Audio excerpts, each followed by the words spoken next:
ಒಂದು ಹೆಣ್ಣಾದವಳಿಗೆ ಏಕಾಂತದ ಅಭ್ಯಾಸ ಆಗ್ಬಿಟ್ರೆ ಅವಳು ಯಾರ ನೆರವಿಗೂ ಕಾಯಲ್ಲ, ಯಾರನ್ನೂ ದೂರೋದಿಲ್ಲ. ಅವಳು ಯಾರು ಎಷ್ಟು ವ್ಯಸ್ತರಾಗಿದ್ದಾರೆ, ಅವರು ಸಿಗಬಹುದಾ ಅಥವಾ ಇಲ್ವಾ, ಸಮಯ ಕೊಡ್ತಿಲ್ಲ ಅನ್ನೋದನ್ನ ದೂರೋದು ಮಾಡಲ್ಲ. ಯಾರೊಬ್ಬರ ಆಣೆ ಪ್ರಮಾಣದ ಭಾರವನ್ನು ತನ್ನ ಮನಸ್ಸಿನಲ್ಲಿ ಹೊರಕ್ಕೆ ಹೋಗಲ್ಲ. ಯಾರ ಮೇಲೂ ಕೋಪಗೊಳ್ಳಲ್ಲ, ಯಾರ ಹತ್ತಿರವೂ ಕ್ಷಮೆ ಯಾಚಿಸಲ್ಲ. ಯಾಕೆ ಗೊತ್ತಾ?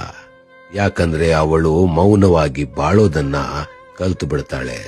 ಅವಳ ಚಾಯ್ ಕಪ್ ಜೊತೆ ಮೌನದ ಮಾತು, ಪುಸ್ತಕದ ಅಕ್ಷರಗಳೊಂದಿಗೆ ಸ್ನೇಹ, ತನ್ನ ಕೊಠಡಿಯ ಒಂದು ಕೋಣೆಯಲ್ಲಿ ನೆಮ್ಮದಿ.